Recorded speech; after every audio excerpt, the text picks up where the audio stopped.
All right friend, तो एक बच्चे का कमेंट था कि सर कोई भी टेबल अगर हमें प्रिंट करना हो तो उसके लिए हम कैसे प्रोग्रामिंग क्या कर सकते हैं।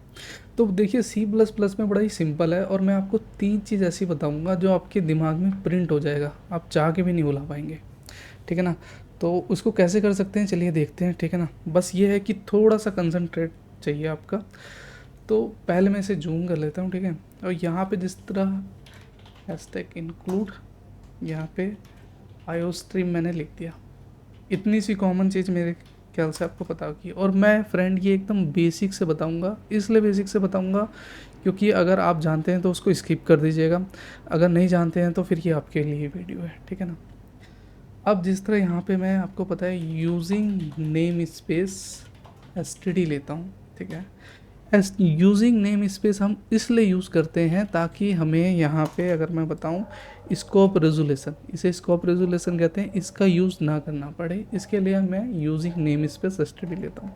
यहाँ तक तो क्लियर है। ठीक है, हेडर फाइल हमने लिया, जो हमें पहले हेडर फाइल हैशटैग इंक्लूड देना पड़ता है ये। ठीक है ना, हैज़ इंक्लूड्स आईओ स्ट्रीम। ठीक है, यूजिंग नेम स्पेस एसटीडी, ये 2 लाइन क्लियर है।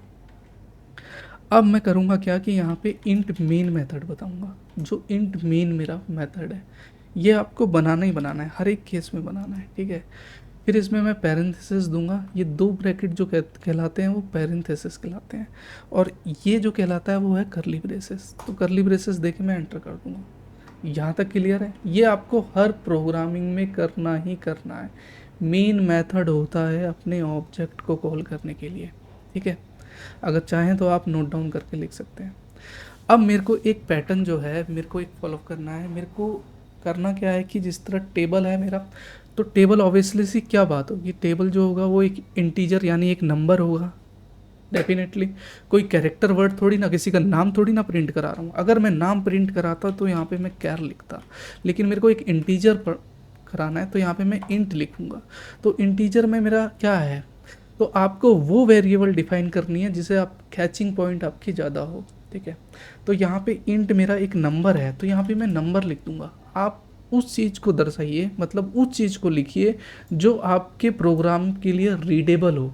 ये चीज़ आपके ऊपर है कि आपको क्या असाइन करना है। बस ये है कि जो प्री डिफाइंड करेक्टर होंगे वो नहीं ले सकते, जिस तरह इंट हो गया, कैर हो गया, ये प्री डिफाइंड है फ्रेंड। ये ऑलरेडी मतलब पहले से ही डिफाइन किया गया है, तो इसको एज अ वेरिएबल आप डिफाइन नहीं कर सकते। यहाँ तक क्लियर है। चलिए, कोई सी भी लाइन को टर्मिनेट करने के लिए हम सेमीकोलन का यूज़ करते हैं। ये सेमीकोलन का साइन है।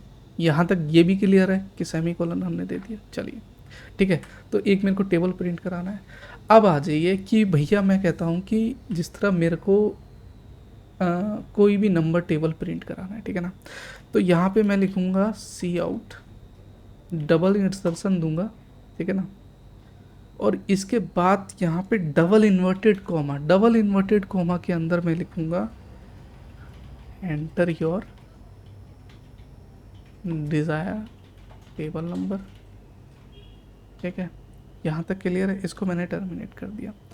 अब ये जो सी आउट है ये अपना प्रिंट आउट कराने के लिए कहता है।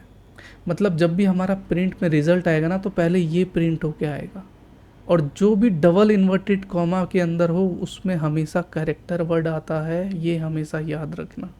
इसमें आप चाहें तो नंबर वगैरह जो भी डाल सकते हैं। ठीक है, कैरेक्टर वर्ड आता है, ये 2 सेमीकोलन उसमें इन्वर्टेड कॉमा के अंदर। ठीक है ना, अब यहाँ पे मैंने नेक्स्ट लाइन यहाँ पे एंडल नहीं लिखा है। ठीक है, वो मैं भी बताऊँगा आपको। ये तो हो गया हमारा कि ये यहाँ प्रिंट करने के लिए कहता है, लेकिन अब उसको रीड भी करेगा कि क्या रीड करना है। तो रीड करने के लिए वो रीड करेगा जो आपने वेरिएबल डिफाइन किया है नंबर को। तो यहाँ पे मैं लिख दूंगा CIN सिन, और सिन करके डबल यहाँ पे ये जिस तरह अपना इंसर्शन का साइन हो गया, यहाँ जिस तरह नंबर आ गया। ठीक है ना, यहाँ पे हमने इसे टर्मिनेट कर दिया। सिन यहाँ पे डबल जो ये लेस देन का साइन है इसे एक्सट्रैक्शन कहते हैं। ठीक है, यहाँ तक क्लियर है। अब मैं यहाँ पे लिखूँगा जो रीड करेगा, स्कैन करेगा अपने नंबर को, तो ये यही वाला नंबर स्कैन करेगा। ठीक है, यहाँ तक क्लियर है। ये हमारी जितनी भी प्रोग्रामिंग है आपको मैं एक एक लाइन वाइज समझा रहा हूँ एकदम बेसिक से। ठीक है, कि आप कभी ना भूल पाए।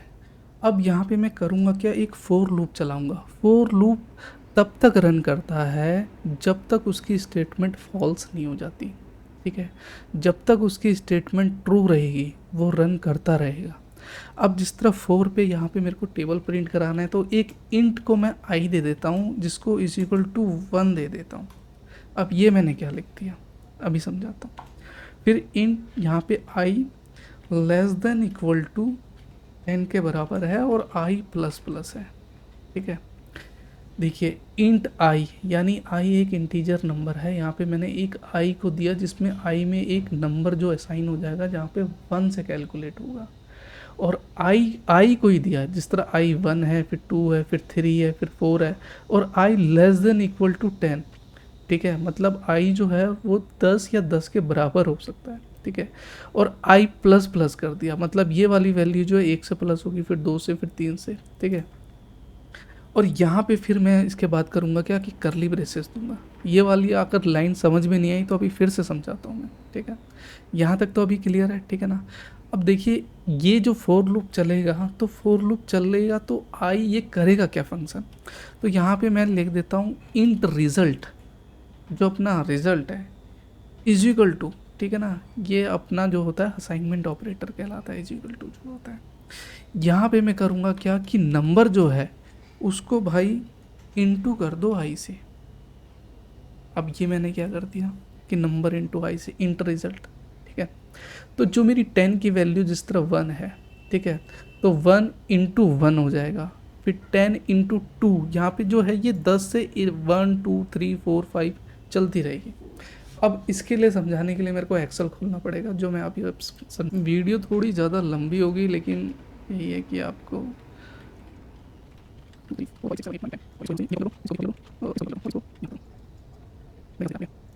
अब ये देखिए यहाँ पे 10 इंटू 1 जिस तरह 10 इंटू 1 फिर 2 3 4 5 6 ये आई है, ये आई के नंबर है। जो आई का नंबर एक बार बढ़ता रहेगा बढ़ता रहेगा बढ़ता रहेगा, जब ये 10 के बराबर हो जाएगा, जो मैंने प्रोग्रामिंग में लिखा है यहाँ पे कि अगर आई लेस देन इक्वल टू 10 है तो फिर क्या होगा, लेस देन इक्वल टू 10 है तो हाँ लेस देन इक्वल टू 10 यहाँ तक होगा। अब फिर जब आई की वैल्यू 11 होगी तो आई की वैल्यू 11 की value i less than equal to 10 है क्या, नहीं ना, कंडीशन फॉल्स हो गई। तो फॉल्स हो गई तो वो क्या करेगा, वो लूप से बाहर आ जाएगा, और लूप से जब बाहर आएगा, ठीक है। अब यहाँ पे सी आउट, ये वाली भी लाइन समझाता हूँ मैं अभी आपको, सी आउट नंबर, ठीक है। अभी आई, अभी इतना लिखता हूँ मैं, इसको भी मैं क्लियर करता हूँ, जीरो। अब ठीक है ना, ये मैंने इसलिए लिख दिया क्योंकि जब ये वैल्यू 11 हो जाएगी, ध्यान से सुनना, ये वाली वैल्यू जब 11 हो जाएगी तो वो लूप से करेगा क्या, ये जो लूप के अंदर है वो उससे बाहर आ जाएगा, और रिटर्न ज़ीरो वाली जो वैल्यू लिखाया जाता है प्रोग्राम को टर्मिनेट करने के लिए कि भैया ये प्रोग्राम जो है वो हो गया है, रिटर्न ज़ीरो। रिटर्न ज़ीरो आपका स्टेटमेंट किस चीज़ को दर्शाता है, रिटर्न 1 जिस तरह ट्रू है, रिटर्न ज़ीरो लिखते हैं ना, ये तो बहुत सी बेसिक है जो आपको पता होना चाहिए, ठीक है। तो रिटर्न ज़ीरो हो गया कि हमारा जो है प्रोग्राम जो है यहाँ पे पूरा टर्मिनेट हो गया, और करली ब्रेसेस हमने दे दिया। यहाँ तक क्लियर है, इसीलिए ये देखा रिटर्न ज़ीरो हम इस करली ब्रेसेस के बाहर में लिखते हैं, ठीक है। तो यहाँ पे स्टेटमेंट 11 हो गई, तो ये वाला तो कॉन्सेप्ट आपको समझ में आ गया, ठीक है ना। अब इंट रिजल्ट नंबर इंटू आई, जिस तरह अपना नंबर है, ठीक है, तो नंबर है तो अपना नंबर क्या हुआ, तो लेट से मैंने एक नंबर 10 लिया है जो मैंने यहाँ पे डिफाइन नहीं किया, क्यों, क्योंकि मेरे को जो अपना ये नंबर है पे मैं लिख देता हूँ आपको, यहाँ पे मैंने नंबर लिया है, तो नंबर जो है यहाँ पे नंबर कितना है 10 है, आई कितना हुआ 1 हुआ, तो नंबर इंटू आई यानी 1 से फिर लूप चला, फिर लूप चल के देखा कि लूप यहाँ पे 2 हुआ, तो 2 हुआ तो 2 पे आई 2 हो गया, और नंबर कितना है यहाँ पे 10 है तो 20 प्रिंट कर दिया। इसी तरह लूप चलता रहेगा चलता रहेगा चलता रहेगा, 10 पे आया, जब 11 आ जाएगा तो यहाँ पे देखेगा कि ये तो आई लेस देन इक्वल टू 2, ये तो कंडीशन जो है फॉल्स हो गई है, तो फॉल्स हो गई है तो वो अपने इस लूप से बाहर आ जाएगा, और रिटर्न ज़ीरो करके प्रोग्राम टर्मिनेट होकर वो आपका लूप क्लोज हो जाएगा। यहाँ तक क्लियर है। चलिए अब इसको देखते हैं कि सी आउट हमने यहाँ पे डबल इंसर्शन दिया हुआ है, ठीक है, और नंबर इंटू आई और यहाँ पे हैंडल दिया है, तो अभी मैं इस प्रोग्राम को इतने को ही रन करके दिखाता हूँ, तभी आपको कॉन्सेप्ट समझ में आएगा। ठीक है, तो ये कह रहा है enter your desired table number. ठीक है, तो यहाँ पे लेट से मैं 10 लिख देता हूँ। तो ये क्या हो गया, ये क्या आ गया 10, ये तो यहाँ पे एक छोटी सी मिस्टेक है, चलिए कोई रिजल्ट, सॉरी उसके लिए। ठीक है, यहाँ पे मैं 10 लिख देता हूँ। तो ये कैसे आ गया, तो ये तो कुछ समझ में ही नहीं आ रहा कि 10, 6, 60, 70 ये कुछ नहीं आ रहा। ठीक है, तो अब मैं समझाता हूँ कि ये जो प्रिंट कराने के लिए उसका पैटर्न हम क्या करते हैं। देखिए सी आउट के लिए आपको नंबर चाहिए, तो एक नंबर लाइन में आना चाहिए, तो एक्सेल इसीलिए बनाया है, ये नंबर में आना चाहिए। यहाँ तक क्लियर है, सी आउट प्रिंट में यही चीज़ आनी चाहिए ना जी।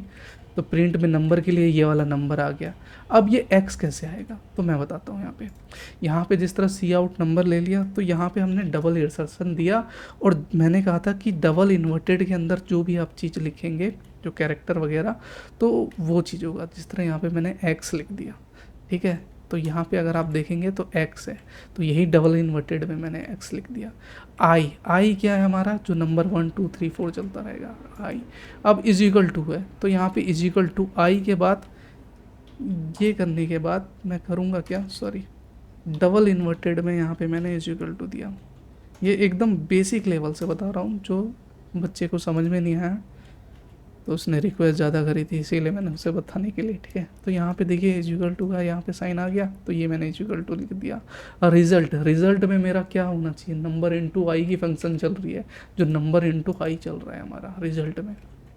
ठीक है, एंडल हमने नेक्स्ट लाइन के लिए कर दिया। अब मैं इसे कंट्रोल एस करूँगा और यहाँ पे राइट क्लिक करके मैं रन कोड करूँगा। ठीक है, तो ये enter your desire table number लगा रहा है, तो मैं 10 कर देता हूँ।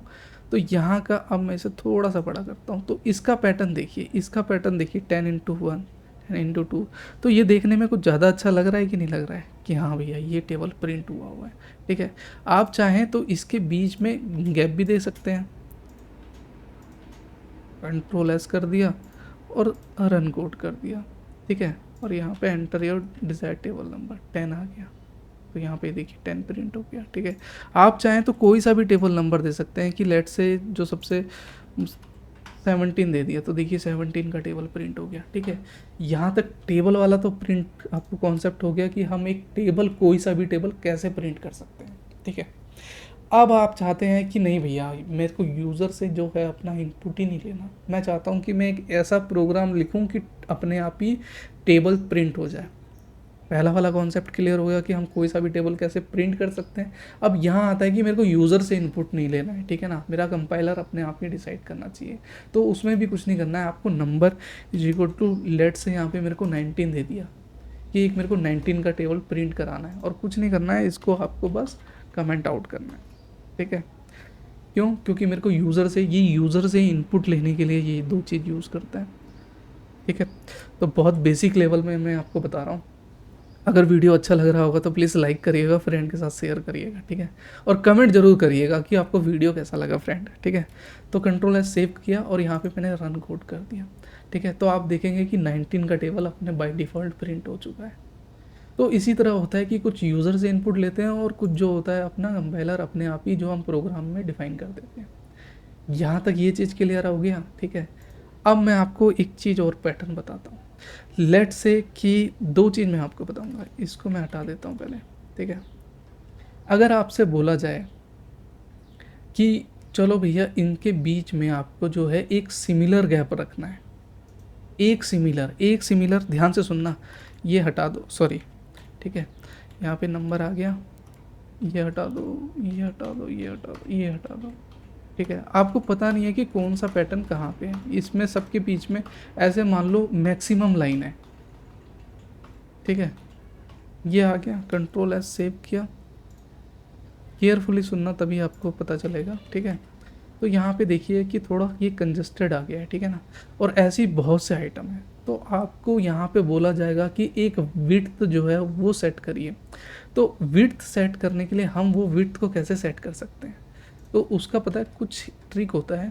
इसको मैं यहाँ पे कमेंट आउट कर देता हूँ, आपको पता है कमेंट आउट कैसे होता है। तो यहाँ पे मैं करूँगा क्या, सी आउट लिख के यहाँ पे डबल इंसर्शन, यहाँ पे सेट डब्लू लिखूँगा, एक कीवर्ड होता है, और यहाँ पे लेट से मैं इसे 5 दे देता हूँ। ठीक है, 5 दे दिया, और डबल इंसर्शन ही यहाँ पे लिखूँगा, और यहाँ पे मैं नंबर लिखूँगा, और यहाँ पे मैंने इसे दे दिया। ठीक है, तो अब मेरे कैरेक्टर यहाँ पे कितने हैं, जिसे मेरे को सेट डब्लू विड्थ को सेट करना है, तो 1 2 3 4 5, यहाँ पे 5 चीज़ ऐसी है जिसे मेरे को विड्थ को सेट करना है। तो यहाँ पे कंट्रोल सी, जिस लाइन को यहाँ पे करके आप कंट्रोल सी कर लेंगे तो वो लाइन सेट हो जाएगी आपकी। यहाँ तक क्लियर है? इसे कंट्रोल वी करिए, 1 2 3 4 5, यहाँ तक क्लियर हो गया। तो 5 कर दिया। अब नंबर के बाद क्या है मेरा, यहाँ पे क्या है, x है, तो x जो है डबल इन्वर्टेड में आता है, मैंने बताया था, तो यहाँ पे मैंने x लिख दिया। i है हमारा, तो i में सिमिलर ऐसे ही लिख दूंगा। ठीक है, अभी देखते रहना क्या होगा प्रोग्राम में। ठीक है, इंटरेस्टिंग है। और यहाँ पे क्या है अपना, फिर उसके बाद इजिकल टू का साइन है, तो इजिकल टू आ गया। ठीक है, अब इसके बाद जो है यहाँ पे अपना रिजल्ट है। ठीक है, और ठीक है, एक और आएगा यहाँ पे कमांड फ्रेंड, वो आएगा अपना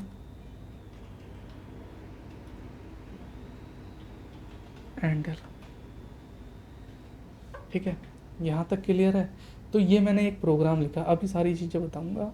कोई भी मैथमेटिक या सेट डब्लू सेट करने के लिए हमें एक और यहाँ पे प्री डिफाइंड जो मेथड होता है यहाँ पे, उसको हम आयो मैनिप से लिखते हैं। ठीक है, आयो मैनिप हमें देना पड़ता है विड्थ को, जो भी मैनिपुलेट करने के लिए, कोई भी विड्थ को सेट करने के लिए हमें सेट डब्लू यहाँ पे जो है वो आयो मैनिप देना पड़ता है।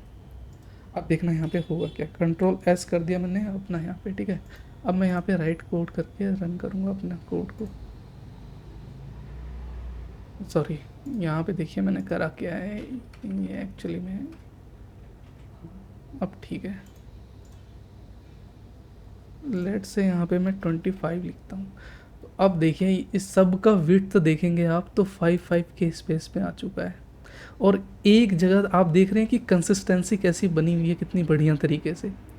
तो ये सेट डब्लू का कुछ खासियत होता है। एक सेट प्रिजन होता है जो फ्लोटिंग पॉइंट नंबर के लिए आपको दिया जाता है, कि आपको फ्लोट के बाद, मतलब फ्लोटिंग पॉइंट नंबर है 2 3 5, मतलब 5.2 3 4 6 7 8 इतने सारे नंबर हैं, और आपको बात बताया जाएगा कि फ्लोटिंग पॉइंट के 3 ही नंबर प्रिंट कराने हैं जितने भी आएंगे। तो उसको कैसे कराएंगे, ये तो एक कंडीशन हो गई। तो उसका भी है, उसका भी मैं वीडियो आपको बताऊँगा, लेकिन अब वीडियो कुछ ज़्यादा ही लंबी हो रही है। तो आप देख सकते हैं कि सबकी मैंने विड्थ सेंड कर दी है। ठीक है ना, अगर ऐसे ही बहुत से करेक्टर होंगे तो उसकी विड्थ सेट करनी होगी, तो कैसे करेंगे, ये तो मैंने टेबल की सेट करके बताया आयो मैनिप से। ठीक है, तो इसी तरह अपना कुछ आयो मैनिप करता है। तो यहाँ पे हमने 3 चीज़ सीखा, कि एक तो हम कैसे टेबल प्रिंट कर सकते हैं, एक कि अपना यूज़र से हमें इनपुट नहीं है, हमारा सिस्टम 19 का अगर टेबल या किसी का भी टेबल हमें प्रिंट कराना हो अपना कंपाइलर से ही, तो वो कैसे हम कर सकते हैं। और दूसरा देखा कि हम किसी भी नंबर या कोई सी भी चीज़ के कैरेक्टर को विड्थ को कैसे सेंड कर सकते हैं प्रोग्रामिंग में। ठीक है फ्रेंड, अच्छा लगा तो प्लीज़ लाइक करिएगा। ठीक है ना, तो मिलते हैं कैसी नई इंटरेस्टिंग वीडियो के। वैसे मैंने प्लेलिस्ट बना दी है और बहुत ही डीपली सिखाने की कोशिश करी है, क्योंकि एक वीडियो बनाने में काफ़ी टाइम लगता है इन सब चीज़ में, कि एडिटिंग वगैरह ये सब चीज़ें। ठीक है ना, तो प्लीज़ सपोर्ट करिएगा। अच्छा लगा तो प्लीज़ लाइक करिएगा, कमेंट करिएगा। तो मिलता हूँ एक ऐसी नई इंटरेस्टिंग वीडियो के साथ, तब तक के लिए बाय बाय।